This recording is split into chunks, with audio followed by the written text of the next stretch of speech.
नमस्कार मित्रांनो, आज आपण पारोळा तालुक्यातील कंकराज या गावी आलेलो आहेत। येथील प्रगतशील शेतकरी श्री भाऊसाहेब राजाराम आप्पा पाटील यांच्याकडे आलेलो आहेत। नमस्कार आप्पासाहेब।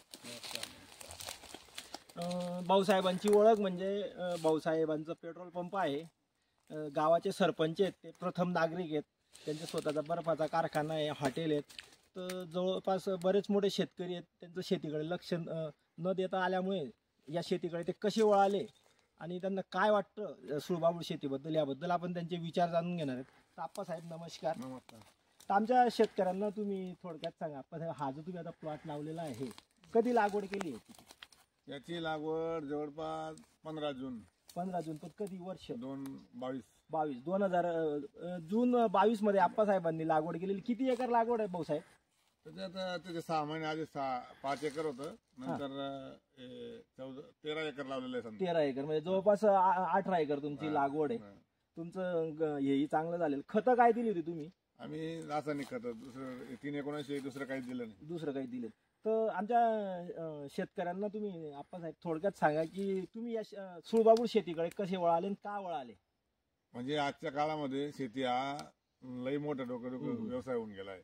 कारण शेती करत असताना मजूर हा त्रासदायक विषय, परत भांडवल आणि बियाणे खते हे इतकं महाग झालंय की शेती परवडेबल नाही आहे।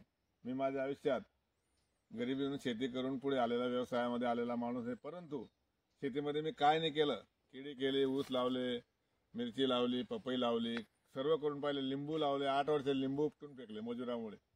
ज्याच्याकडे नोकरी आहे, ज्याच्याकडे व्यवसाय आहे आणि काही त्याचं जमत नाही शेती करणं, त्यांनी 100% सुळबाबूळ लावायला पाहिजे आणि 2-3 वर्षात चांगलं पाणी असेल तर एकदम चांगलं उत्पन्न येते, काय करायला हरकत नाही असं माझं मत आहे। बरोबर।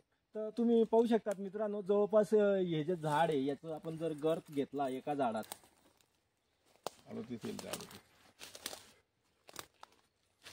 याचा जो गर्थ आहे जवळपास तुम्ही इथे पाहू शकता जवळपास 34 सेंटीमीटर ते 35 सेंटीमीटर या झाडाचा गर्थ झालेला आहे। आणि याची जी उंची जर तुम्ही पाहिली तर जवळपास 15 मीटर म्हणजे जवळपास 45 फुटापर्यंत झाडाची उंची झालेली आहे। तर जवळपास आमचे जे अंदाज आहे इथे 30 ते 35 टन एकरी ॲव्हरेज यांना आलेला पाहिजे। जवळपास किती एकर लावलं आप्पासाहेब तुम्ही?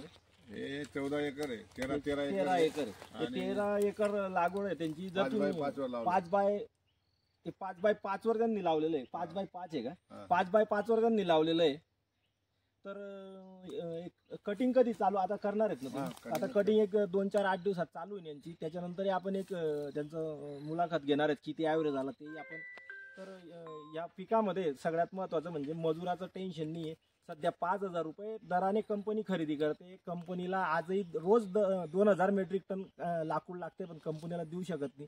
ज्यांच्याकडे आता आप्पासाहेबांनी सांगितलंच आहे की ज्यांच्याकडे जमीन जास्त आहे, ज्यांचं करणारे कोण नाही, त्यांच्यासाठी अतिशय सोपं पीक आहे, मजूरांचं टेन्शन नाही। तुम्ही खाली पाहू शकतात, खताची गरज नाही, खाली अतिशय सेंद्रिय कर्ब झालेला आहे झाडाचा पानाकडून, ते तुम्ही पाहू शकता। 2 ते 3 इंचाचा त्यांच्या शेतामध्ये हा पाला चर लागलेला आहे। जमिनीचा पोतही सुधारतो, कटिंगची कुठली प्रॉब्लेम नाही। आपण या करार शेतीच्या कॉन्ट्रॅक्ट फार्मिंग JK पेपरच्या कॉन्ट्रॅक्ट फार्मिंगमध्ये जास्तीत जास्त सहभाग नोंदवून जास्तीत जास्त सुळबाबूळ लागवड करावी। धन्यवाद आप्पासाहेब, धन्यवाद।